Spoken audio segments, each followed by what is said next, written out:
Hello and welcome back to 3 Martini Lunch Plays Kerbal Space Program. I am 3 Martini Lunch and I am playing Kerbal Space Program.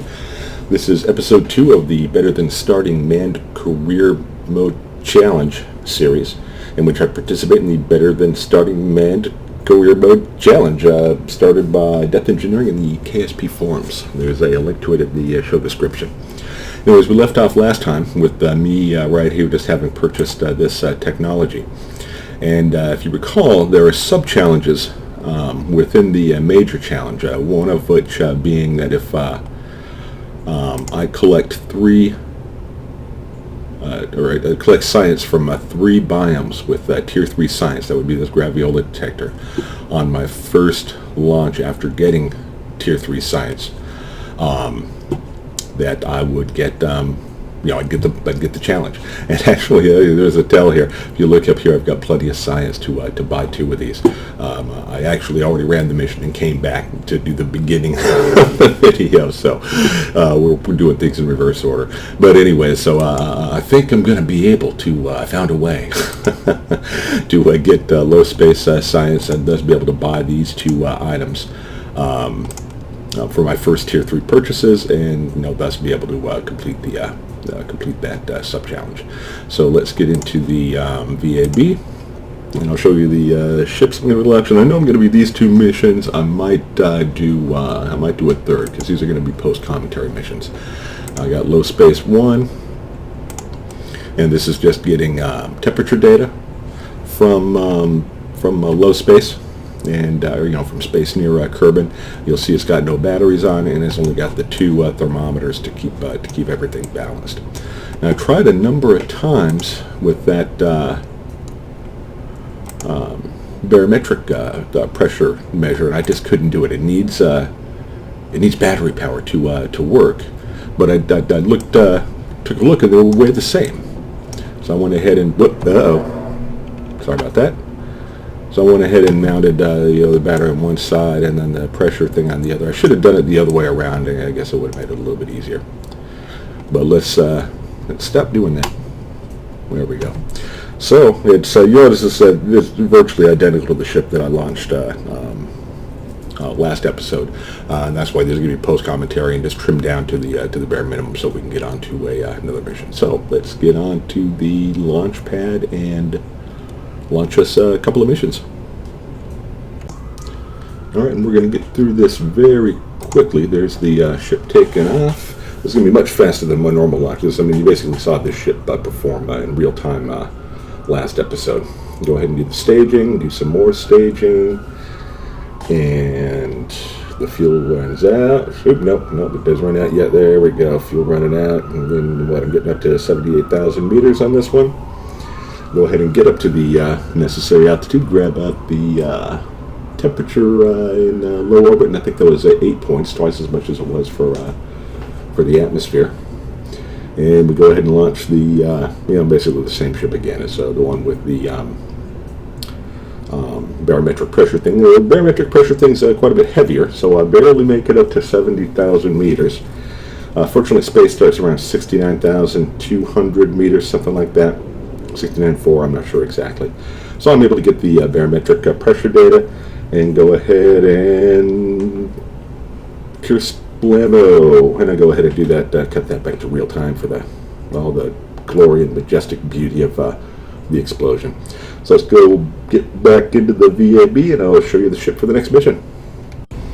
And here I am in the VAB with the ship that's going to take those gravity scans. Hopefully I'm going to hit 3 biomes in space near Kerbin, and get the reports from these graviola detectors.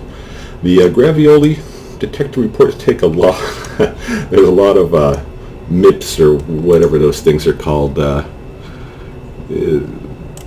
What are they called? MITs, M-I-T-S. I don't know what those things are. A lot of MITs involved in those gravity reports. There's 450 electricity each to transmit them. I've got to transmit 3, so that means 1,350 electricity plus whatever it takes to get this puppy up there. So that's why there's so many batteries. Anyways, let's get it out on the launch pad and see if I can get her done.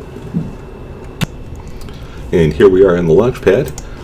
And this launch has an advantage over my previous launches in that I have at least some steering authority with those fins on there. It's not much. You can see me wobbling back and forth while I try to steer. I'm doing a bit of a gravity turn. I need to cover.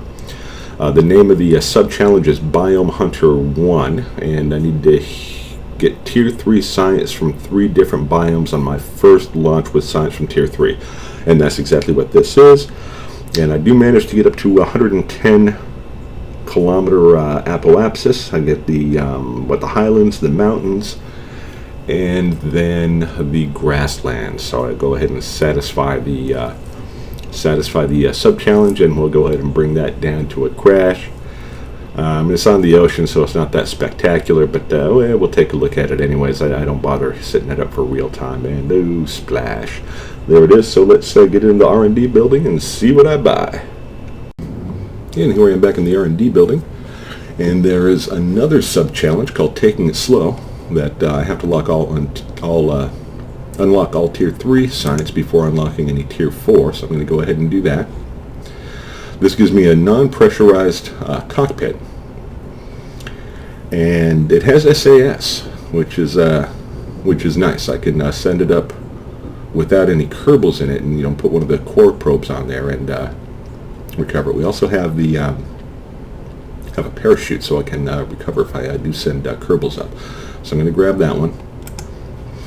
And then there's another sub-challenge that if I can get, with a certain, I think all the low orbit data from 3 biomes in one launch. Make orbit and get it from 3 biomes in one launch. And you have to do that with no more than 2 of the Tier 4 sciences. Now I think I can do it with 2 Tier 4s. It's just a matter of which 2. This one gets a decoupler, which would be nice. This one gets an LV420, is very similar to the 909 engine, and a smaller fuel tank that might be helpful. But I'm going to need some control as well. I think I'd be better off with this. This will allow me to get into orbit.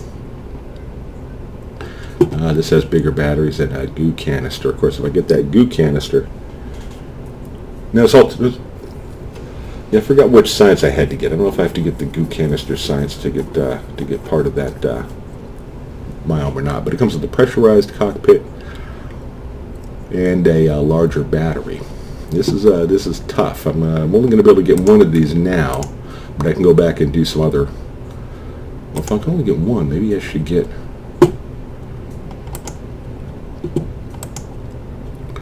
The one with the, wasn't there one with the, oh no, the cockpit was down here. Yeah, okay. Well, this cockpit and a parachute, you know what? I think I'm gonna, I'm gonna see how much science, that gives me, and then I'll try to pay more attention on what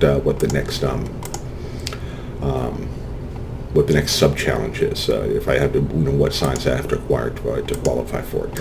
Anyways, that's it. Thank you for tuning in. If you like the video, please like the video. If you don't like the video, go ahead and like it anyways. It doesn't cost anything. And good night, everybody. And YouTube, this is Biller.